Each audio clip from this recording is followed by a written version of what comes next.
Hello and welcome to Conversations with the Chancellor, our monthly show that takes us inside Elizabeth City State University, and we talk about the happenings on and around campus. My name is Clay Mercer, and as always, I'm happy to be with the Chancellor of Elizabeth City State University, Dr. S. Keith Hargrove, Sr. Chancellor, welcome to your show. Thank you. I appreciate the invitation and always excited to be here and just share some insights and what's happening on our campus. Well, what's happening on our campus right now is Welcome Back Week. And of course, the students, faculty, and staff are back on campus. Always a fun time to see the students walking around campus, so many of them. How has Welcome Back Week been for you so far? It's been great. Phenomenal week. And here we are midweek. All indications show that we will have an increase in enrollment this year based upon our freshman class. And of course, our returning students as well, just by the flow of students going and moving into the residence halls. So we had a great event earlier last week with the faculty and staff. So everyone's excited about AY 25-26. Yes, indeed. We're going to talk about that event in just a few moments here today. But Chancellor, it's been about 8 weeks or so that you've been on the job, and it seems like you've had so many visits, you've been so many places, shaking hands and meeting new people. Tell us a little bit about how the first couple of months have been so far in the job as Chancellor here at ECSU. Well, first of all, let me just say that this community has been so welcoming to me. Whether it's meeting the faculty and staff on this wonderful campus, also within the community, meeting with the mayor, members of the community for K-12, businesses, economics, businesses that are in the local area, in the downtown Elizabeth City. They have just been open arms. I'm so excited about being here and leading this institution.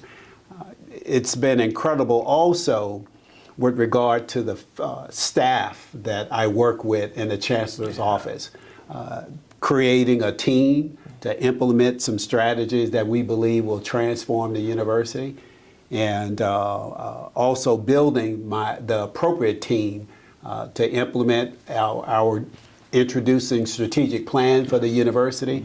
And so it's been an amazing 8 weeks. Overwhelmed, but loving every minute of it. Well, you don't look overwhelmed at all. Seems like you're taking it very well. I heard you've been riding on your exercise bike to keep your energy going. So is that something you do on the regular? Are you the person that likes to exercise? I do. I do believe in self-care very much so, and trying to have a balanced lifestyle. It's important to stay healthy, and I should say to everyone, take care of your health. Your health is your wealth. And with that, you can basically do anything after that by taking care of your health. I think your faith is important as well, and keeping those in the right priority, and then you can do some things and make things happen. I love that. Chancellor, back on August 12th, I wanted to get into this. You presented your first State of the University address over at the Mickey L. Burnham Fine Arts Center here on the campus, and there's so much to talk about that you gave a lot of information, but good information within that address. I want to bring awareness to your stance on university culture and the values and how those values kind of define that culture. Expound upon that a little bit and help the listeners and the people who are watching understand what you mean by that. Yeah, absolutely. So I believe there is a new paradigm when it comes to HBCUs, and I kind of explained that at the Faculty Staff Institute.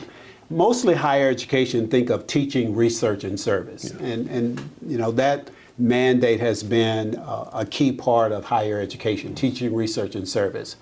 I believe there's a new paradigm for HBCUs, and I call it learning, innovation, and engagement. It's a little different than the traditional teaching, research, and service, because I believe instead of teaching, learning is an activity that, as you well know, can occur anywhere. And it's a process that's I believe that's mutual, back and forth between the instructor and the student, as well as the opportunity to learn different pedagogies anywhere, anytime, any place. So learning, I think, is a broader term instead of teaching. Sure. When it comes to research, I believe that innovation is a more appropriate term, because I think creativity can come from the arts, the social science and humanities, as well as the STEM fields, science, technology, engineering, and math. whereby applied research or research is commonly known in that particular field. And instead of service, I think the more appropriate word is engagement, whereby the university and the community are doing things that enhances the quality of life for everyone, not only just campus as well. So this new paradigm for HBCUs, I think, is more appropriate, and we have an opportunity to lead that. I also stress that everyone that is working here at ECSU is what I call an HBCU leader. Sure. And by that I mean, as an HBCU leader, you are an advocate for a shared purpose.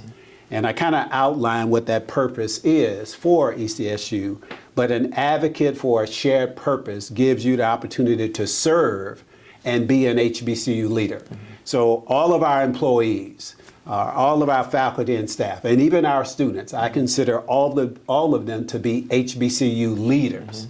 And as we move the university forward, elevate it, become recognized as a top public HBCU, focus on graduation, having innovative academic programs, and good, trusted strategic partnerships, I think the future is bright for ECSU, and I'm looking forward to leading that change and that challenge for the institution. I think we all are. It's going to be a great opportunity for us to continue to grow, and that's what we want to do here at Elizabeth City State University. Family, always go to our website, ecsu.edu, to learn more about the university, the staff, and the students. All of the material is right there for you online at ecsu.edu.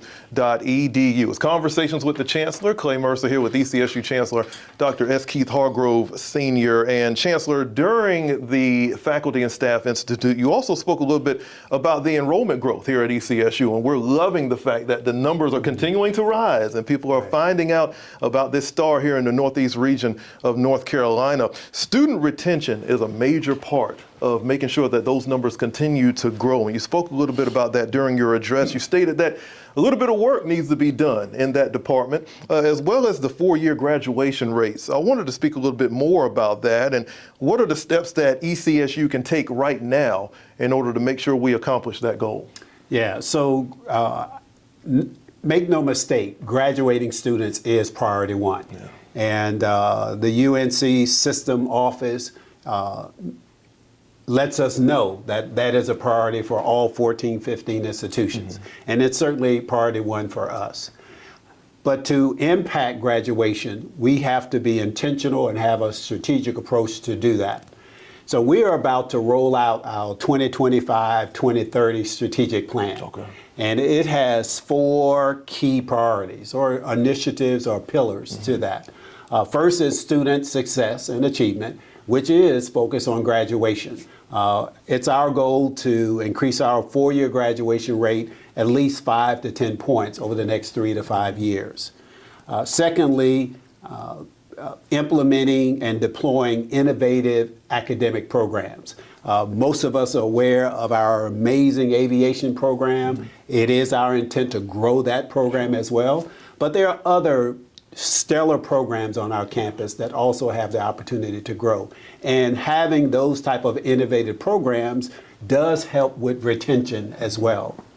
And then third, I have also been advocating, and it may sound a little sappy, but creating a good or great place to work is important. Sure. Delivering good customer service to our students, good customer service to each other, and having processes that are optimized in what we do every day. And then lastly, strategic partnerships.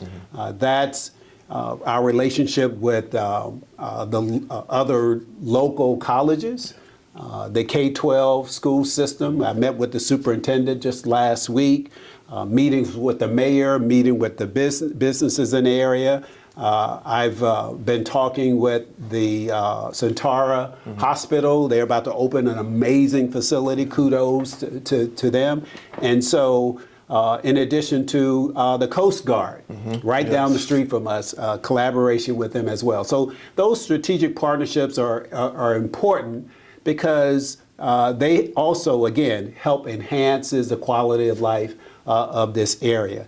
And so those three initiatives, in my judgment, all contribute to the student experience, which is ultimately graduating students. Yes. And so we have some of the most dedicated faculty at this institution, a number of staff that I just applaud what they do every day, committed to doing and serving their particular roles as HBCU leaders. And so I think we're on the cusp of doing some great things, not only increasing our enrollment, which has gone up, if I'm not mistaken, 8 consecutive years in a row. And so this will be another year of increased enrollment. And we want to keep that trend, which eventually will top out. But more importantly, graduating students into the workforce, hopefully in the great state of North Carolina. All degree programs are aligned to specific careers, whether they are in engineering technology, pharmaceutical sciences, psychology, education, aviation. Those are the innovative programs we want to deploy, and consider some new programs as well at the graduate level as well as online. A big shout out, if you are a North Carolina resident, I believe you can take a free course, one course free from ECSU online. Very and so nice. that type of outreach, I think, is beneficial not only to the community, but to the state as well. You know, you use the word sappy, and I want to go back to this because you've said this many a times where Yes. you want this to be a great place for the faculty, staff, and students to enjoy being on campus and doing what they do, whether that's working or learning. And I agree with that. I don't think it's sappy. I think it's the right way to go. But one way to help with that is to also have great facilities for them to enjoy. And you have a beautiful dining hall here on the campus of ECSU. Yes. It's getting rave reviews from everyone. Give us your personal thoughts on what you have seen inside that facility. It is just a great experience. Well, I can relate to that because I just came back from there about 30 minutes ago, okay? And just had a wonderful lunch meal of what many HBCUs have, fried chicken Wednesdays. Yes. And the meal was exquisite. Wonderful. That dining hall is just an amazing facility. It really is. And the quality of food is amazing. Shout out to Aramark, and also a shout out to our contractor as well. Yeah. And so that will be a place not only for our students to convene and have a good meal, but also to socialize, relax, chill out. Even when we were walking out there, you know, they were line dancing, which is a great way to celebrate as well. And so that communal atmosphere of that dining hall is just simply amazing, and would certainly be an asset to the whole Viking experience. Yeah. But let me also add that we have opened a new residence hall as well. Beautiful. 300 plus beds. Finest facility as well, and the students have moved in, and I called myself trying to help some of them as well. And it's an amazing facility. The students are really excited about the living arrangement, living learning community that's been designed for that facility. So, you know, those are just two of iconic infrastructure that's on campus, again, contributing to the whole student experience, which again contributes to retention. You know, students spend probably more time in those kind of environments than they actually do in the classroom. I believe so. So they both have to complement each other. The dedicated faculty that we have, the learning that takes place in the classroom and the lab, that experience is valuable, but also what they learn, the communal environment, whether in the residence halls and the dining hall, clubs, organizations that they are developing the key skills for the workplace is all part of the Viking experience. There's nothing like the Viking experience. Not at all. And certainly being here at ECSU is a place to do it. I think so. If you want to see the Chancellor's failed experiment of helping people move in on campus and all of the great happenings here, there's so many websites, but Instagram is a great place to go to. ECSU Vikings, at ECSU Vikings. Chancellor, you also have an Instagram that people can follow and and stay up to date on what's happening? I sure do. Yeah, I encourage you to follow me at Chief ECSU Viking and learn about some of the great activities that's happening on campus. But it's not about me. It's really about what's happening at the university. Yeah, yeah. And you can see some of the great things our students are doing, our faculty and staff are doing, and just advocating and showing what's the great things that are happening on campus. I repeat, this is a great place to be, a great place to live, work, and learn. Yeah, yeah. And so I can't, after 8 weeks, I'm even more excited to stay here a number of years and to contribute to this institution to do some great things. Well, Chancellor, you did a great job with Move In. Let me just say, Move In Week was wonderful. Members of the ECSU CAB were also a part of the Move In, and all the different departments. There were so many people just helping the students and the families move into their dorms. So that was a great time, and great job. Kudos really to the staff and all the different students and organizations that helped out with Move In Week. It's Conversations with the Chancellor, of course, on our YouTube channel as well as online at WRVS899.com. Chancellor, I have to talk sports with you, and football season is about to kick off here for ECSU Vikings. Can't wait. Head coach Adrian Jones is excited about this upcoming season, and I'm excited too, but I know a lot of excitement is starting to build up for this Down East Viking Football Classic in Rocky Mount happening on September 20th. I was there at the first one back in 1998. I'm actually dating myself. That's not a good thing. But it's so much bigger now than when it even started. So I know you're excited about it too. Speak about your excitement level right now, especially your first one as Chancellor here at ECSU. Yeah, certainly excited about that. I've, as an HBCU grad myself, including my mother, grandmother, aunts, and uncles, I have been attending HBCU football classics for, 40 plus years. Mm-hmm. And the original Bayou Classic, with Grambling and Southern, my mom is a graduate of Grambling, and I've been to that so many times I can't think of. And plus, I've worked at least 3 HBCUs, and so going to these HBCU football classic games is the thrill for me, because I love college sports, but I certainly love HBCU college football. So I'm super excited about the Down East Classic. It is my first one, and so I have my own expectations, but just attending and the camaraderie of an HBCU football game is unlike any other. And, certainly homecoming is the pinnacle of that experience. But, all of those events are about camaraderie, the socialization that takes place, the opportunity to see these outstanding bands, irrespective of the size and the institution. So I am super excited. I've made all my arrangements. I plan to be there early and stay there late. Yes. And then hopefully, we get a W out of it. That'll be very nice. But, I don't focus totally on, the game and winning, because I think it's more than that. I think it's more. The experience is more than that.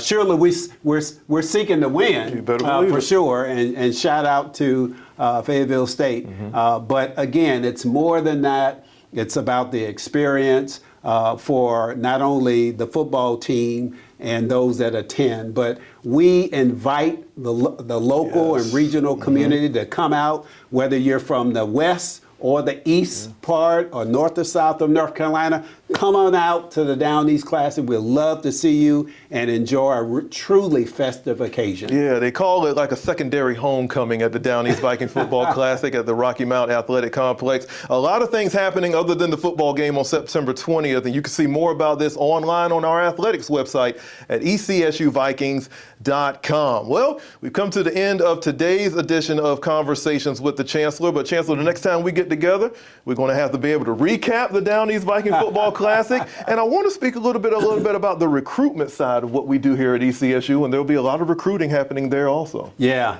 definitely. And I do want to make a shout out as well. Sure. So the university has put some initiatives in place to make sure that not only the campus is safe and secure for all types of events.